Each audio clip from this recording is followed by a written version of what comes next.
السلام عليكم ورحمة الله.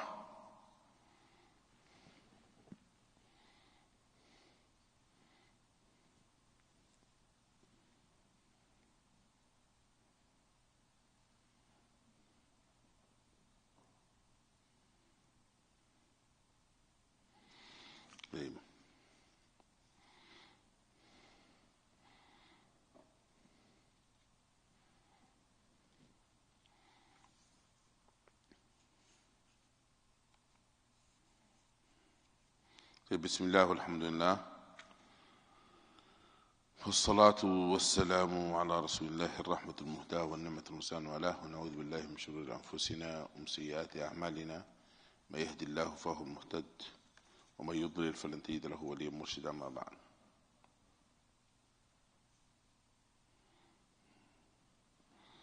بعد، we continue the Imam Ghazali talking about the books of the showing off, Riyaa, and the seeking power and prestige. And one of the things that he clarified in his writing, rahimahullah, is the mixing of shaitan, when shaitan come to us and try to prevent us from doing something good. And he says that shaitan might come to you and he said to you that you're doing this to be famous, you're doing this to be known. And then you stop doing what you're volunteering, you're teaching. And then after you stop doing it, then he come to you and says, you're not doing it now because you want people to say you're zahid. Therefore, you are this, you don't care about, the dunya, the material world. For his conclusion is the following: فقال فما دمت تجد باعثا دينيا على العمل فلا تترك العمل وجاهد خاطر الرياء والزم قلبك الحياء من الله تعالى. He says that as long you find this religious drive, the sincerity of doing something, do not leave anything that you do, and struggle and continue to discipline yourself against the feeling of showing off. وَلْزِمْ قَلْبَكَ الْحَيَاء مِنَ اللَّهِ.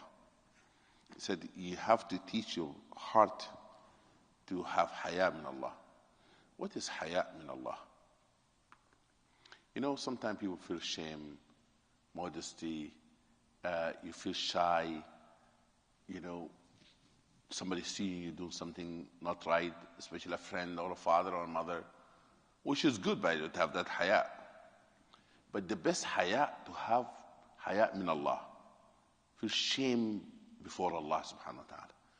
Because that's where the line become clear between what is permissible, what Allah accepts from us, and what we supposed to feel shame of doing.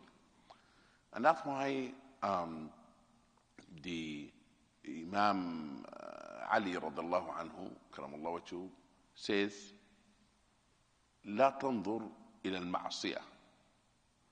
Don't look to the sin. ولكن انظر من عصيت. But you have to look at whom you have disobeyed. And that's why a person have a haya min Allah is a person always feeling the presence of Allah. When you feel the presence of Allah, it creates a sense of connection that Allah subhanahu wa ta'ala with us, wherever we may be, and you create a relationship with Allah subhanahu wa ta'ala, become a relation of love. If you love Allah so much, you don't want him to become displeased with you, because his approval is the most important approval. But this is one of the things in ulum al-suluk, in the science of behavior in Islam, is very important. Al-haya min Allah. And those who do haya min Allah, they also feel shy and shame of not offending people, because haya min Allah is the maximum you can reach.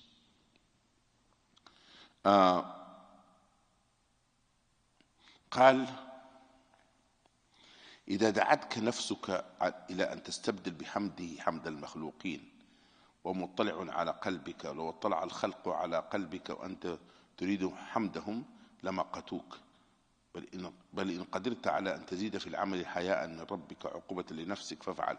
فإن قال لك الشيطان أنت مراء فاعلم كذبه خدعه بما تصادف في قلبك من كراهة الرياء وإبائه خوفك منه وحيائك من الله تعالى. Subhanallah, he says something very important here. He says that if your nafs accepted that you replace the praising of Allah of you with praising of human being. He says, and Allah is the one who looked at our heart, not no one else. You know, imagine, I told you before, how would you feel if you're walking in the street and people can see what is in your heart in your face? Like you see that line in the news that come under the screen? Imagine you walk and say, he thinking like this, he thinking like that, do you think anyone can be able to walk in the street?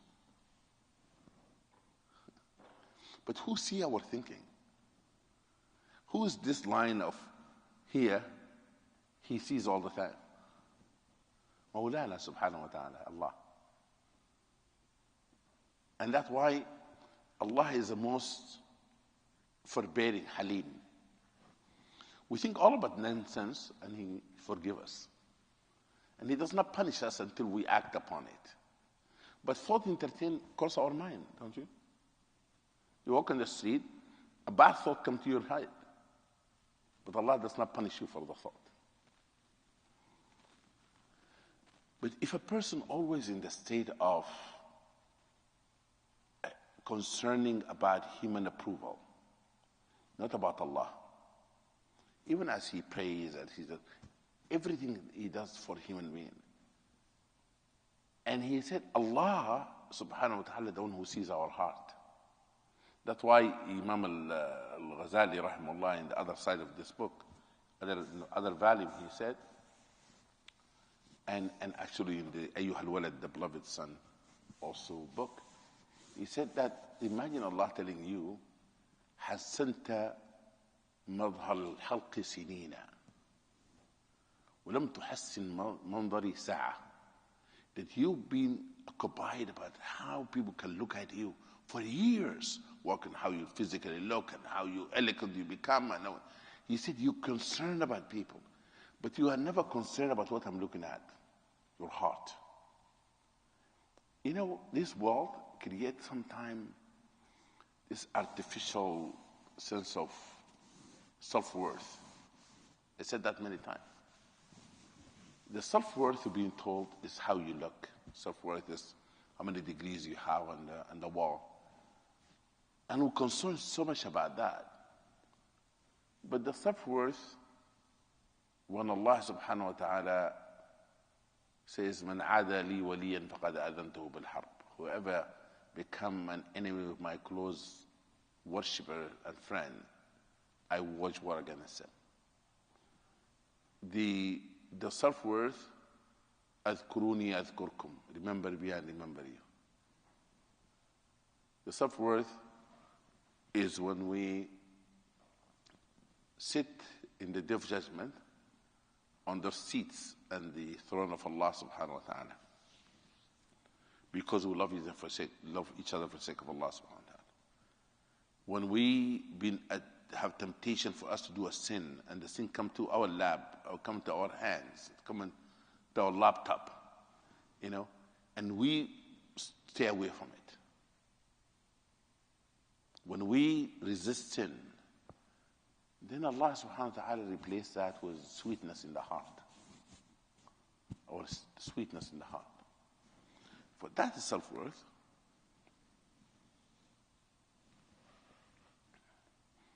He said, after you do this, if you being consistent of doing the right things, don't worry about shaitan telling you are showing off, you're not doing for Allah. He said, I'm doing it for Allah. I'm going to continue to teach people. I'm going to continue volunteering in the masjid.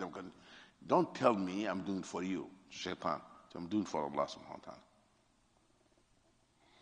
Um, he said, فإن لم تجد في قلبك له كراهية ومنه خوفا يبقى باعث ديني بل تجرد باعث الرياء فاترك العمل عند ذلك. He said, except when you have no drive, no reason you do it for Allah, only for showing off, don't do it. فإن قلت فقد نقل عن أقوام تركوا العمل مخافة الشهرة. روي أن إبراهيم النخعي دخل عليه إنسان وهو يقرأ فأطبق المصحف وترك القراءة وقال لا يرى هذا أنا أقرأ كل ساعة. He said then, he said, what if somebody would make the argument, but there's a narrations of tabi'een and righteous people that they left something they were doing because of people. Like Ibrahim al-Nakha'i, that he was reading in the Quran, and a person come in and he stopped reading. He said, I don't want this person to know that I read the Quran every moment or every hour. وقال إبراهيم التيمي, by the way, Imam Al-Ghazali rahimahullah going to respond to this. 3 minutes. وقال إبراهيم التيمي إذا أعجبك الكلام فاسكت وإذا أعجبك السكوت فتكلم. This is for every khatib, for every alim, for every student of knowledge. Ibrahim al-Nakha'i is one of the great scholars. Ibrahim al-Taymi. He says, إذا أعجبك الكلام, if you become proud of your speech, or you desire to speak in some places, be quiet. وإذا أعجبك السكوت, if you like it to be silence and people say he doesn't speak and so forth, he said فتكلم. So you don't allow your nafs to give you that feeling of that, you holding back. وقال الحسن إن كان أحدهم لا يمر بالأذى على الطريق ما يمنعه من رفعه إلا كراهية الشهرة وكان أحدهم يأتي البكاء فيصرفه إلى الضحك مخافة الشهرة. He said that some people will sometimes see something on the street and they want to remove it, but people see it. They don't want people to look at them to say, oh, he does clean the street. And one of them might be about to cry, and then he divert that by laughing so that people don't know that how much he was impacted. وقد ورد في ذلك آثار كثيرة. You're going to respond to all of that, by the way, in a minute. قلنا هذا يعارضه ما ورد في ظهر الطاعات مما لا يحصى.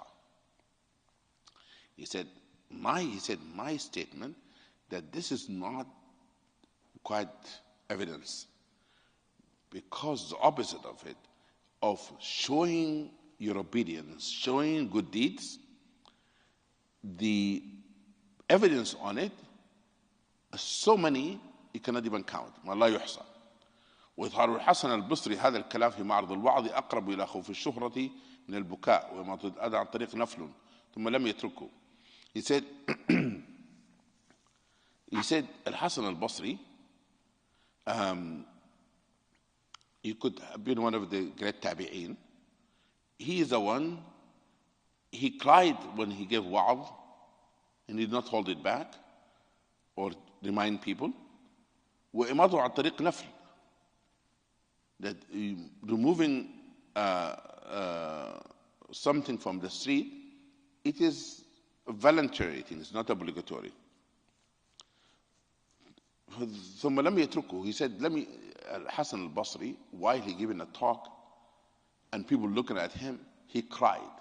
He said, if crying is something that you need to hold, then Hassan al-Basri would have done that, which is more greater being seeing you than removing things from the street. Another word he's saying, do not worry about what people say. Remove the obstacle on the street and put it in the trash can and keep your fire in near. If you're praying in the Taraweeh or you hear something that brought tears to your eyes, it's okay to cry as long as you're not doing it to show off. وبالجملة ترك النوافل جائز والكلام في الأفضل والأفضل إنما يترك يقدر عليه الأقوياء دون الضعفاء والأفضل أن يتم عمل العمل ويجتهد في الإخلاص.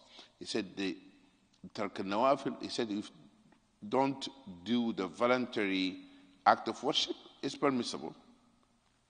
But we are talking about what better, to leave it or to do it. To do it is better than leaving it. Removing something from the street, obstacles, something can hurt somebody, put it in the trash can. Even if somebody took selfie or took a picture of you doing this, don't worry about it. Do it, keep doing it. But you have to do it for the sake of Allah subhanahu wa ta'ala. And he says that a person must try their best to do the good deeds and then strive to have ikhlas. ولا يتركه, should not leave it. وأرباب الأعمال قد يعالجون أنفسهم بخلاف الأفضل شدة الخوف والاقتداء به والاقتداء ينبغي أن يكون بالأقوياء. He said that you have to follow people who have the strength of fighting this feeling of riya, not the people who are weak. طيب, what is the Ibrahim al-Nakha'i stopping reading the Quran? What is that about? وإما إطباق إبراهيم النخعي المصحف فيمكن أن يكون لعلمه بأنه سيحتاج إلى ترك القراءة عند دخوله واستئنافها بعد خروجه لاشتغاله ومكالمته. He said maybe he have done that because he doesn't want to engage in a conversation while he reading the Quran, and he will talk to him and then he will continue reading afterward. فرأى أن لا يراه في القراءة أبعد من الرياء وهو عازم على الترك الاشتغال به حتى يعود إليه بعد ذلك. He said he should not have seen him while he reciting, be more likely to stop the riya, but he has the determination to continue recitation of the Quran. The point he's saying to you here, do not read this and you say, oh, Ibrahim al-Nakha'i stopped reading Quran because he's worried about people showing off.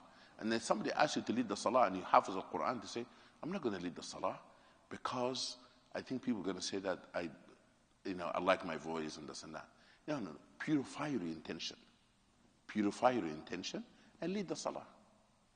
It is not about that leaving the good deeds because you couldn't find the showing off. You have to be strong and find the show off and do the good deeds. Otherwise, many people start doing things. I'm not going to do it because of Riya. I'm not going to. No. Fight the Riya and do it.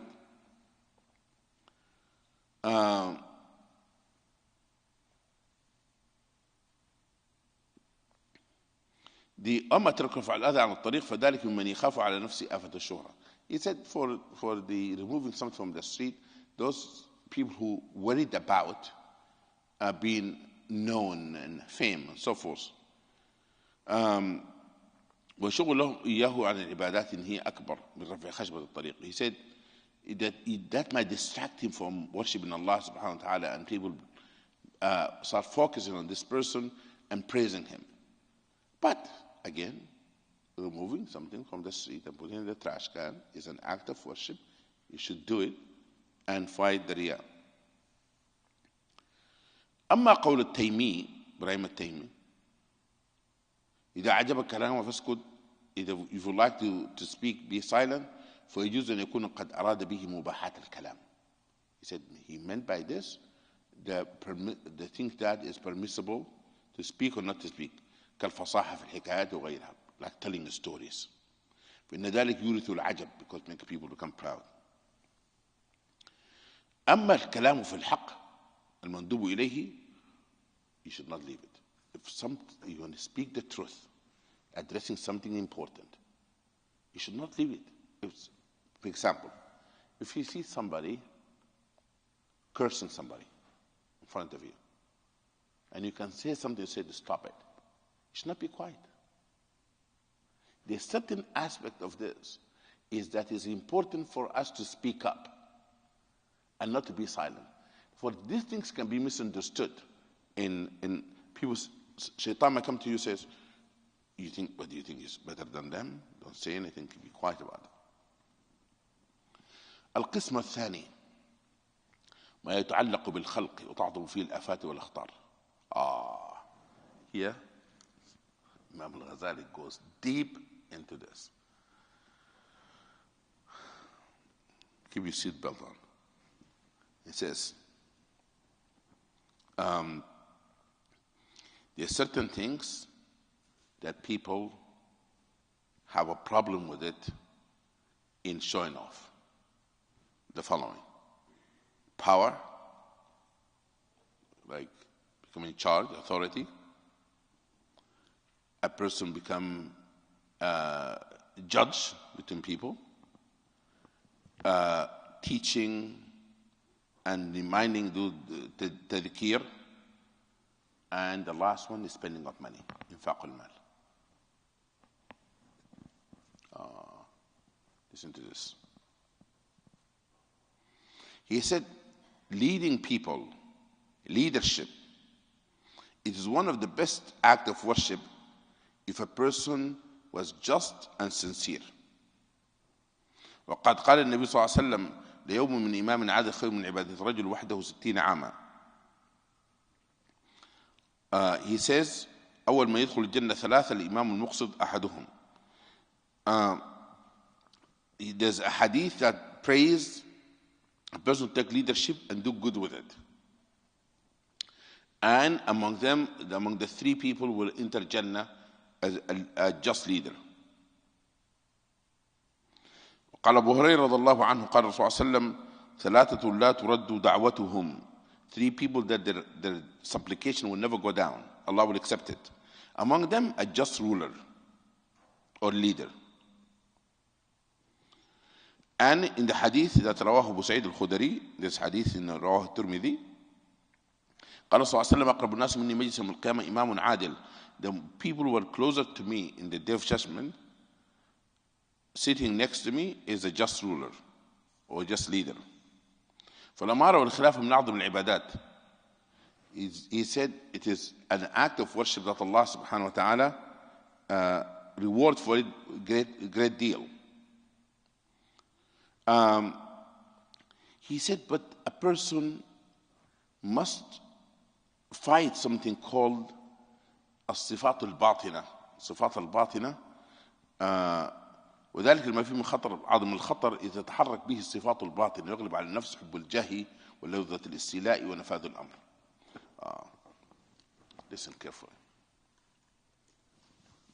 The word power. How many types of power? We did that in a little bit in the class of the Sirah. Power has a sweetness in it. Human being. How you define power? Power is control, influence, and be able to impose things on people sometimes. That's what power is about. Each one of us has a little power, don't you? What happened with how do you use our power? The more that you have power, the more you become more vulnerable. Listen carefully. The more power you have, the more vulnerable you become. Because the danger of power is give you that kind of arrogance sometimes. You feel that you're elevated among people. And sometimes you feel that your opinion always has to be the right opinion. When somebody disagrees with you, you get upset and so forth. The power is about control. When you feel losing a little bit of the control, you get upset. Get my point? That's why power, use of power lead to what? Abuse. Abuse. And therefore, it is a very sensitive issue. Right? I'm in charge of my family, that power. In charge of your community, that power. You become a governor of a state, that power. Become a president of a country, that power. All of this different power, level. And the more power you get, more risk you take. The more power you get, the more risk we're taking. Seriously. And that's why, how do you put your power in check? 5 things. Do not take any job that make you even a manager. If you don't pray, your tahajjud, do your dhikr, remembrance of Allah, do istighfar, very dangerous. Because it really can get into your head. Number 2, follow the janazas. When you see a dead person passed away, make yourself available to attend the janazah of somebody. Then death, remembrance of death. The third, have a sincere friend, not somebody just singing your praise. A sincere friend will tell you, I think you need to do this better. Sincere friend. Because you can have friends all the time, but you need a sincere friend. Bitana salihah, good surrounding. Okay. Number fourth, you have to have a moment of accountability by yourself. Sa'at al-muhasaba. A person should ask himself, why did I do this? Why did I have not done it? Number five, a person must remind themselves every time they are in this atmosphere of power, remind themselves that he and all the other people, they'll be asked about it in the day of judgment. What I mean by that? But what different from muhasabah? I'm talking about this a moment every time you're about to make a big decision. And that's why istikhara and istishara is important. To consult, have shura, always have shura. And ask Allah to guide us. It's a very important thing to do. If a person does that, then the power will not corrupt them. The power will not corrupt them. It becomes a heavy load, heavy responsibility. You know, when the shaitan come to us, when you have all of these likes in Facebook, when you become so influential, when you walk and there's entourage, sometimes it's very dangerous. You know, trust me, it does impact your heart. You have to be careful. You know, and that's why you should come to places where people don't know you and be a regular person. From time to time, go to another masjid. Just sit there and listen to a khutbah from time to time. If somebody wants to take your talk, your speech, let them have it. Seriously. Don't become like egoistic. You know? So what? Other person, let them talk. Those are the things that about the power. I'm going to talk now about, he says, is qada. Qada is ability to mediate conflict and to resolve issues. I'm going to add to it being a counselor. Sometimes people see a counselor or an imam and they think this counselor, this imam, free of trouble. His life is perfect. He's given all the advice. His life is perfect. No. If you believe that your life is perfect and besides giving people advice, you are in trouble. When you mediate conflict, you have to accept when time you are the table turn and you are part of a conflict and somebody else do arbitration. This qada is one of the biggest problem that the power of the law. And I can go into this if you are in law enforcement. If you carry the power in your pocket, when do you use that power? Many people get to their head and abusing their power or being in law enforcement. A person must check on themselves how much of this power that God Almighty have given me, I should be careful how I use it. Sometimes you have discrimination. People of color have been stopped more than other people. And so people abuse their power all the time. Then you have, and this by the way is something very important for all of us. As Muslims, we have to speak about injustice that we see. But Imam Al-Ghazali talking about how you become in that, have that power, how do you use it? How do you check yourself? And then he says, and he gave an example, by the way. A man asked Rasul sallallahu alayhi wasallam, he said, Ya Rasulullah, choose for me what should I become in charge of? Rasul said, sit down. Since you asked for it, I'm not going to give it to you. قال يا عبد الرحمن, Rasul said to Abdurrahman bin Auf, Abdurrahman bin Samra, لا تسأل الإمارة فإنك إن أوتيتها من غير مسألة أعنت عليها وإن أوتيتها عن مسألة وكلت إليها. He said, don't seek the power without you knowing that if you being given to you, Allah will help you with it. If you become obsessed with it, then Allah subhanahu wa ta'ala will leave you no help. And there's so many hadith in this. The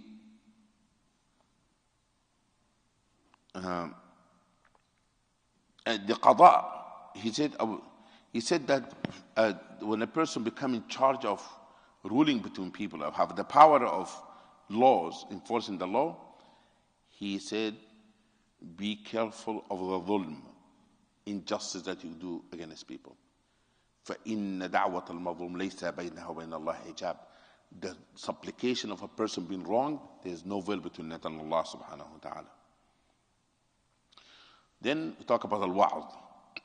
وأما الوعظ فالفتوى والتدريس ورواية الحديث وجمع الأسانيد العالية وكل ما يتسع به بسببه الجاه يعظم به القدر وآفته أيضا عظيمة مثل آفات الولايات. He said, preaching, teaching, narrating hadith, have all of these degrees in Sharia, being famous preacher. He said all of this could be very dangerous.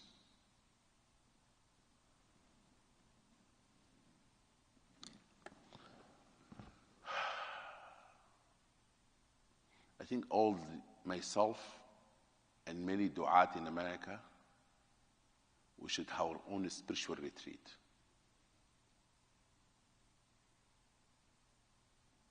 I'm telling you, this thing's very dangerous.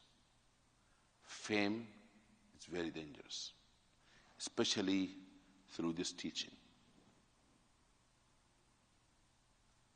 When you say, I'm not going to speak to any group of people unless 2,000 people in the crowd, that's a problem.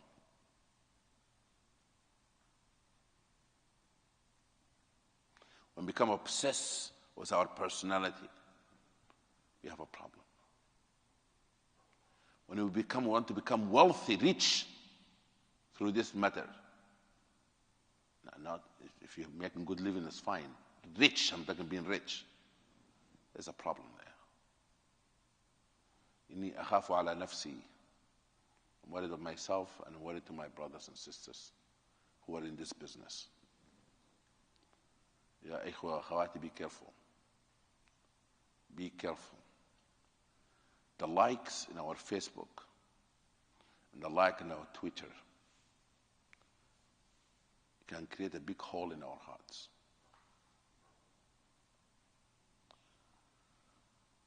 And if we guide people to this path, and we meet Allah subhanahu wa ta'ala, and we have not benefited ourselves from it, what's the good of that? I'm giving advice to myself.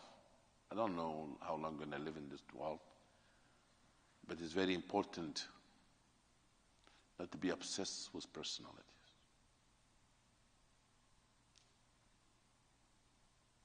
We're going to die. No matter how much famous we become, how powerful we become, we're going to die. But we have to be very careful. We have to put our heart into check.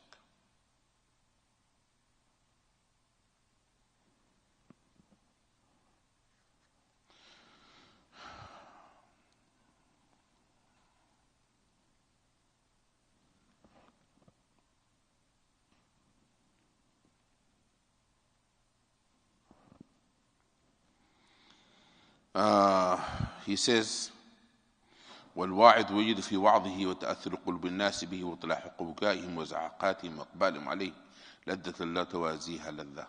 He said, and the person who's preaching, and when he sees how much he influenced people or she influenced people, and how much people are responding to their wa'd, then they have this now pleasure. فإذا غلب ذلك على قلبه مال قلبه إلى كل كلام مزخرف روج عند العوام وإن كان باطلا. Then the person then become dangerous when he see the following and the influence, start doing things more pleasing to the following, to increase his followers or her followers.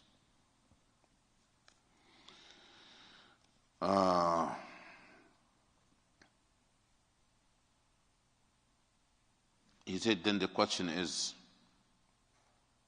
how do you do this? Again,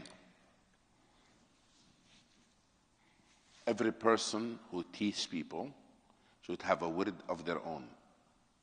I repeat it. Everyone who teaches people have to have a word of their own. They don't have the word, they don't have the dhikr, they don't have the time to deal with their hearts, should not do this.